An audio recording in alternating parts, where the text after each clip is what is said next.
ગુજરાતીઓ કેમ છો? બધા મજામાં જ હશો. આજે આપણે શરૂ કરવાના છીએ. આમ તો તમે થંબનેલ જોઈને સમજી જ ગયા છો કે વાત કરવાની છે પ્રયાગરાજ 2025 મહાકુંભ મેળો. ये महाकुंभ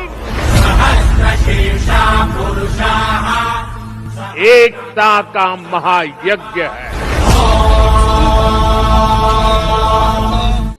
આ મહાકુંભ મેળા માટે ઉત્તર પ્રદેશની સરકારે 5,500 કરોડ રૂપિયાનું બજેટ ફાળવ્યું છે. પણ આ કુંભ મેળાને સમજવા માટે આપણે બે ચરણમાં વિભાજિત કરશું. પ્રથમ ચરણની અંદર આપણે રાખશું કુંભ મેળાનો ઇતિહાસ અને બીજા ચરણમાં રાખશું કે 2025માં યોજાનાર જે કુંભ મેળો છે, બરોબર છે, એમાં કેટલા કરોડનું બજેટ છે. એટલે મેં તમને વાત તો કરી દીધી કે 5,500 કરોડનું બજેટ છે. એમાં શું શું વિશેષતાઓ છે, એમાં શું શું સગવડતાઓ કરવામાં આવેલી છે અને આ કુંભ મેળાને કેવી રીતે સરકાર વિશિષ્ટતા દરજ્જો દેવાની છે. તો સૌથી પહેલા વાત કરી કે 2025ના જે કુંભ મેળો છે, જેને આપણે કુંભ મેળા તરીકે ઓળખીએ છીએ, તેનો ઇતિહાસ શું છે. તો આવો ચાલુ શરૂ કરીએ 2025ના કુંભ મેળાનો ઇતિહાસ. કુંભ મેળાનો ઇતિહાસ આમ તો બે ચરણમાં વિભાજિત કરી શકાય. એક જે છે પ્રાચીન અને એક આધુનિક ઇતિહાસ. સૌથી પહેલી વાત કરીએ કે કુંભ મેળાનો પ્રાચીન ઇતિહાસ. તો એક વખતે જે છે પૌરાણિક કથા અનુસાર દુર્વાસા ઋષિ જે છે એ દેવતાઓને શ્રાપ આપી દે છે કે આજથી તમે બધા શક્તિહીન થઈ જશો અને એના કારણે દેવતાઓ બધા શક્તિહીન થઈ જાય છે. દેવતાઓ શક્તિહીન થવાના કારણે રાક્ષસોનો ઉપદ્રવ જે છે એ વધી જાય છે અને રાક્ષસોના ઉપદ્રવથી ચિંતિત થઈ અને બધા જ દેવતાઓ સમાધાન માટે જે છે બ્રહ્માજી પાસે જાય છે અને બ્રહ્માજી તેમને જે છે એ સમાધાન તરીકે એવું કહેશે કે શ્રાપ તો પાછો લઈ નહીં શકાય, પરંતુ શ્રાપમાંથી મુક્તિ મેળવવા માટે તમારે જે છે સમુદ્ર મંથન કરવું પડે. એના સમુદ્ર મંથનથી 14 પ્રકાર જેટલા રત્ન નીકળશે અને એમાં છેલ્લું રત્ન એ અમૃત કળશ નીકળશે અને આ જ અમૃત કળશ માં રહેલું અમૃતનું પાન કરવાથી તમારી શક્તિઓ પાછી આવી જશે અને તમે બધા અમર થઈ જશો. દેવતાઓ માટે એકલા આ કરવું સંભવ નહોતું, એટલા માટે દેવતાઓએ દાનવોની મદદ માંગી અને બદલામાં જે છે એમને અડધું અમૃત આપવા માટેનું વચન આપ્યું. સમુદ્ર મંથન થાય છે, 14 રત્ન નીકળે છે અને એમાં છેલ્લું રત્ન કુંભ ઘડો એટલે કે અમૃત જે છે એ નીકળે છે અને આ અમૃતથી ભરેલો જે કુંભ એટલે કે ખડો છે એ દેવતાઓની લાલચના કારણે જે છે દેવતાઓ એવું કહે છે કે આ બધું અમૃત અમે જ લઈ લઈશું, દાનવોને આપણે કંઈ દેવું નથી. અને એ લાલચના ચક્કરમાં જે છે ઇન્દ્રનો પુત્ર જે જયંત છે એ ઘડાને લઈને દોડે છે. દોડતી વખતે જે છે એ ઘડાની અંદરથી 4 ટીપા જે છે એ અમૃત કળશના એ ધરતી ઉપર પડે છે અને આ જે 4 ટીપા જે ધરતી ઉપર પડ્યા એ 4 અલગ અલગ જગ્યાઓ પર પડે છે. જેની અંદર સૌથી પહેલું ટીપું પડે છે ઉત્તરાખંડમાં આવેલું હરિદ્વાર, ગંગા નદીની અંદર એક ટીપું પડે છે. બીજું ટીપું પડે છે ઉત્તર પ્રદેશની અંદર પ્રયાગરાજ, જ્યાં ત્રિવેણી સંગમ છે, ગંગા, યમુના અને સરસ્વતીનો. અને ત્રીજું ટીપું પડે છે જે છે મધ્યપ્રદેશ ઉજ્જૈનની અંદર જ્યાં શિપ્રા નદી છે. અને ચોથું ટીપું પડે છે મહારાષ્ટ્રની અંદર નાસિકમાં કે જ્યાં ગોદાવરી નદી છે. તો આ 4 જગ્યાઓ ઉપર અમૃતના 4 ટીપાઓ પડે છે અને એના કારણે જે છે દર 12 વર્ષે કોઈ એક સ્થળ ઉપર મહાકુંભ મેળાનું આયોજન કરવામાં આવે છે. દર 3 વર્ષે જે છે ત્યાં કુંભ મેળાનું આયોજન કરવામાં આવે છે અને દર 6 વર્ષે ત્યાં અર્ધ કુંભનું આયોજન કરાય છે અને 12 વર્ષે મહાકુંભ મેળાનું આયોજન કરાય છે. તમને મગજમાં વિચાર થતો હોય છે કે 12 વર્ષ જ કેમ? તો કે 12 વર્ષ એટલા માટે કેમ કે જે છે એ દેવતાઓ અને દાનવો વચ્ચે અમૃત માટે જે છે 12 દિવસ સુધી યુદ્ધ ચાલ્યું અને દેવતાઓનો એક દિવસ એ આપણા 1 વર્ષ બરાબર થાય. એટલા માટે દર 12 વર્ષે અહીં જે છે મહાકુંભ મેળાનું આયોજન કરવામાં આવે છે. તો આ તો વાત થઈ પૌરાણિક ઇતિહાસની. હવે આપણે વાત કરીએ કે આધુનિક ઇતિહાસની અંદર આ મેળાનો ક્યાં ઉલ્લેખ છે, એના શું પ્રમાણ છે.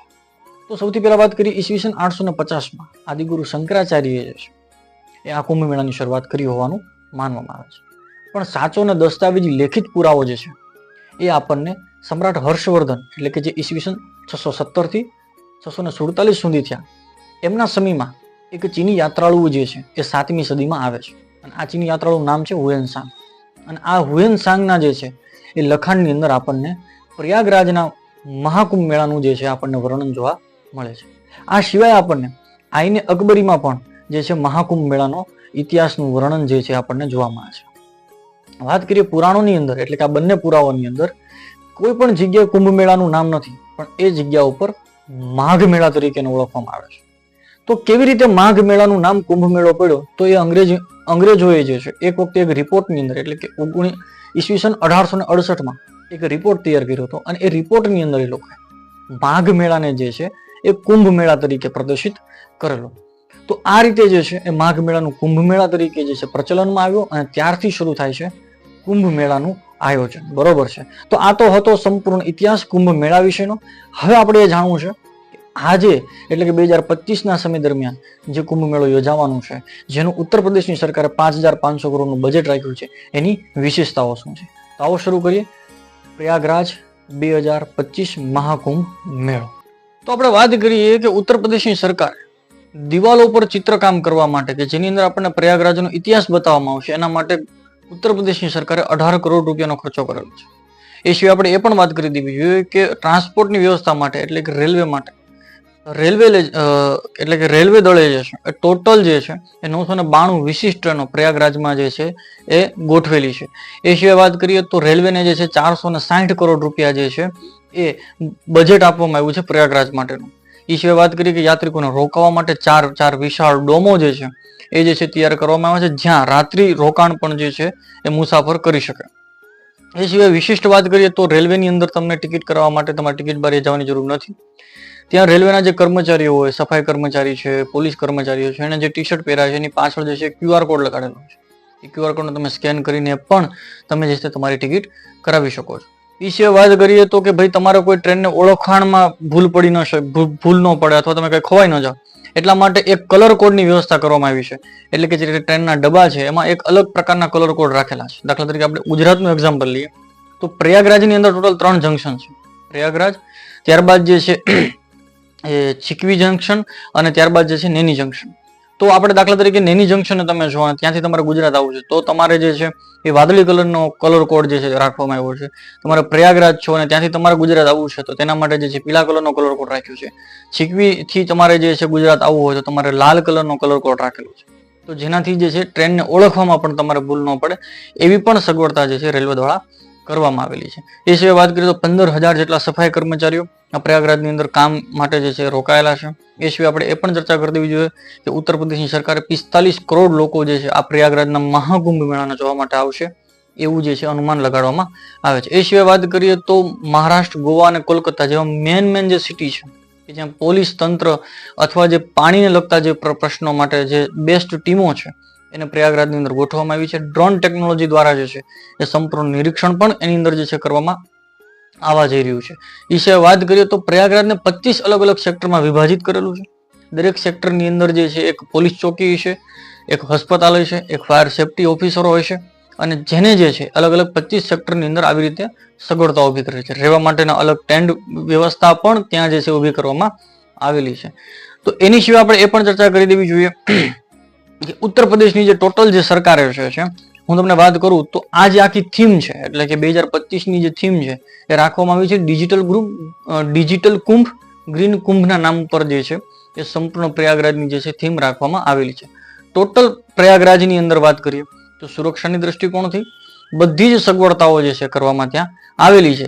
વાત કરીએ તો ત્યાં 4 જે છે એ મહાસ્નાન કરવામાં આવશે. એટલે કે 14 જાન્યુઆરી મકર સંક્રાંતિએ પહેલું મહાસ્નાન થશે અને અંતિમ મહાસ્નાન 11 માર્ચ મહાશિવરાત્રીએ પૂર્ણ થશે. તો આ રીતે જે છે એ કુંભ મેળાને જે છે ઉત્તર પ્રદેશની સરકારે 5,500 કરોડની અંદર જે છે અલગ અલગ 6,000 જેટલા નાના પ્રોજેક્ટની અંદર વિભાજિત કરી અને સંપૂર્ણ કુંભને બહુ સુરક્ષિત, સ્વચ્છ અને શાંતિમય રીતે પૂર્ણ થાય એ રીતે જે છે એ આખું એનું ડિઝાઇનિંગ બનાવેલું છે. તો આ હતી પ્રયાગરાજ મહાકુંભ મેળાનું જે છે ઇતિહાસ, એની વિશેષતાઓ. મળી નેક્સ્ટ વિડીયોની અંદર. ત્યાં સુધી અસ્તુ નમસ્તે, ખૂબ ખૂબ આભાર.